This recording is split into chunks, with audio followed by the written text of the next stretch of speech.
Frères et sœurs en Christ bien-aimés, chers amis, je vous en prie, ne regardez pas à vous-même ou à votre croissance spirituelle, votre propre croissance.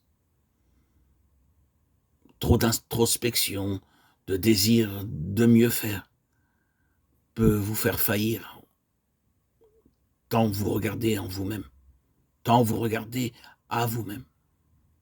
Ne regardez pas non plus aux qualifications humaines, sinon vous ferez certainement naufrage. Portez vos regards vers le Seigneur, décentrez-vous de vous-même. Considérez le roc duquel vous avez été taillé. Ésaïe 51:1. Que toute votre attention soit centrée sur lui, le Seigneur, votre Sauveur, votre Rédempteur.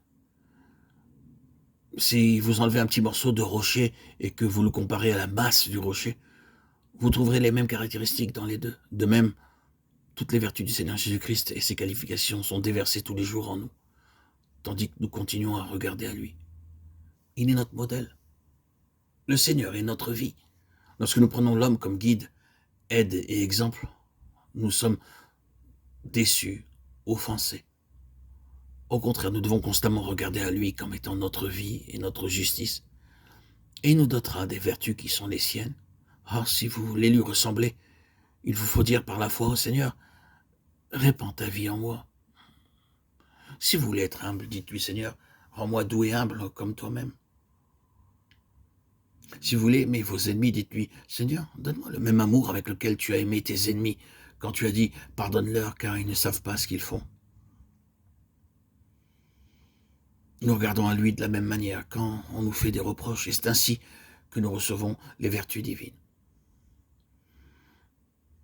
Un jour, un musulman est venu me trouver et m'a dit vouloir devenir chrétien. Je fus surpris. Je lui ai demandé la raison de son désir. Il me dit qu'en visitant une fois une grande ville, il avait dû traverser une galerie étroite. Il y avait là un balayeur chrétien qui avait son panier dans un coin tandis qu'il balayait. Un banyan en dhoti blanc vint à passer. Et le panier toucha son vêtement propre et le salit. Il prit sévèrement le balayeur à partie et le battit à 2 reprises. Et le musulman dit au balayeur, « Ce n'était pas votre faute, pourquoi avez-vous permis qu'il vous batte ?» Le balayeur répondit, « Monsieur le Seigneur, qui m'a sauvé, mon sauveur, s'est vu cracher au visage, et il a pardonné à ceux qui l'ont fait.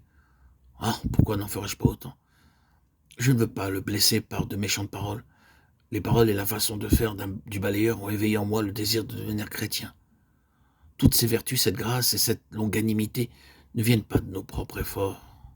Si vous dites « je veux m'humilier », vous deviendrez très orgueilleux. Et si par ailleurs vous dites « oh, je ne veux pas me mettre en colère », vous allez assurément vous emporter de plus belle. Il vous est impossible d'acquérir quelques vertus de vous-même. Sachez-le bien.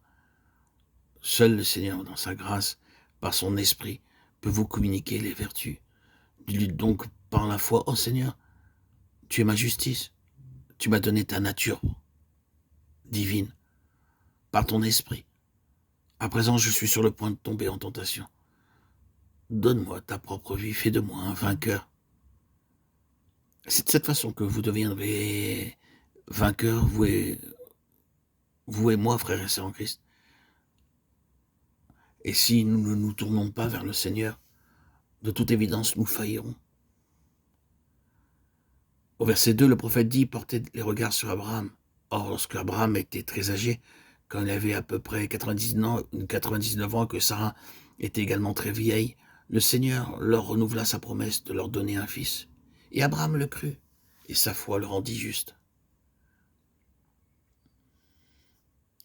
Sachez-le, frères et sœurs, ces vieilles gens ne devinrent pas justes par leur propre effort, mais par la foi.